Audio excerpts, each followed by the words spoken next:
Thermal properties of metals का most important question जो कि हमारा एग्जाम में 100% 3 मार्क्स में पूछा जाएगा। Derive the relation between alpha beta and gamma. तो alpha and beta and gamma का आपको यहाँ पर रिलेशन फाइंड आउट करना है। तो सबसे पहले हम यहाँ पर बात करेंगे वॉल्यूम ऑफ क्यूब का।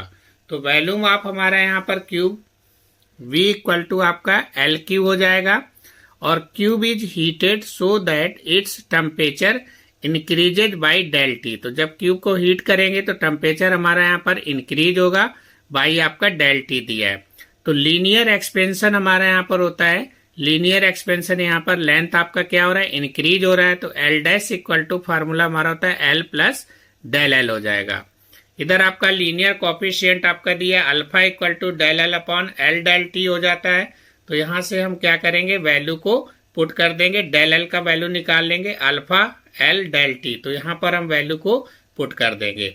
यहाँ से फिर हम एल को कॉमन ले लेंगे तो हमारा ब्रैकेट में 1 प्लस अल्फा डेल टी निकल के आ जाएगा एल डैश इक्वल टू। इसके बाद में हम बात करेंगे the new volume of the cube will be. तो यहाँ पर न्यू वॉल्यूम आपका क्या होगा, V dash equal to L dash का क्यूब हो जाएगा। एल डैश आप यहाँ से ऑलरेडी जो है निकाल चुके हैं, एल ब्रैकेट में 1 प्लस अल्फा डेल टी। तो यहाँ पर हम एल डैश की जगह पर ये वैल्यू पुट कर देंगे तो ये हमारा होल क्यूब बन जाएगा। इसके बाद में ये आपका एल क्यूब हो जाएगा। यहाँ पर ए प्लस बी का होल क्यूब जो है फार्मूला लगा देंगे तो ए क्यूब प्लस आपका क्या होता है बी क्यूब प्लस आपका 3a स्क्वायर बी प्लस आपका 3ab स्क्वायर। तो वही यहाँ पर आपका मेंशन है ए क्यूब, तो 1 का क्यूब 1 ही रहेगा प्लस आपका बी क्यूब आ जाएगा तो अल्फा क्यूब प्लस आपका डेल क्यूब हो जाएगा प्लस आपका 3a स्क्वायर, यहाँ पर 3ab का स्क्वायर हो जाएगा तो a का वैल्यू आपका 1 है, b स्क्वायर आपका अल्फा स्क्वायर डेल टी हो जाएगा प्लस आपका 3 अल्फा डेल टी। तो ये 3a स्क्वायर भी है तो a का वैल्यू यहाँ पर 1 है तो इसलिए 3 अल्फा डेल टी आपका हो जाएगा। उसके बाद में यहाँ पर कंडीशन है कि terms containing alpha square and alpha Q को कैन बी निग्लेक्टेड। तो यहाँ पर हम क्या करेंगे, कैंसिल कर देंगे। तो इसकी जगह पर आपका यहाँ पर ये 0 पुट कर देंगे तो हमारा यहाँ पर आंसर आ जाएगा 1 प्लस 3 अल्फा डेल टी आपका बचेगा। ये हमारा यहाँ पर एल क्यू हो जाएगा और V dash equal to L cube bracket में 1 प्लस 3 अल्फा डेल टी। तो ये हमारा इक्वेशन नंबर यहाँ से 2 हो जाएगा। अब हम बात करेंगे फ्रॉम इक्वेशन 1 से। तो इक्वेशन 1 में हमारा क्या था, स्टार्टिंग में यहाँ पर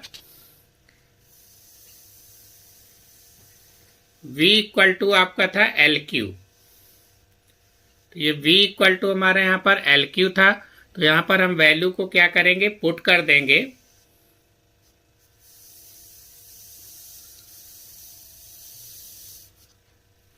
तो ये v डैश इक्वल टू यहाँ पर एल क्यू ब्रैकेट में 1 प्लस 3 अल्फा डेल टी हो जाएगा। तो v equal to L cube होता है तो एल क्यू की जगह पर हम यहाँ पर v पुट कर देंगे।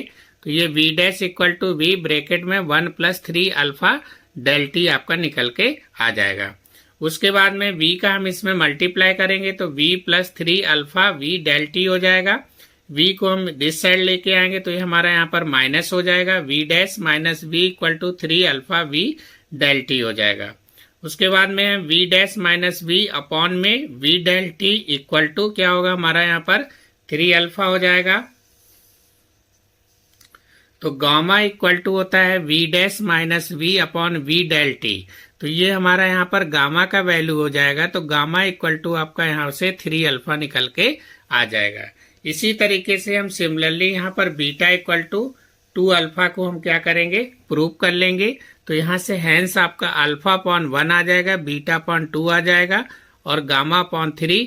तो ये हमारा यहाँ से रिलेशन निकल के आ जाएगा जो कि आपसे पूछा गया था, relation between alpha beta and gamma का। तो ये आपका 3 मार्क्स में एग्जाम में पूछा जाएगा। Thank you.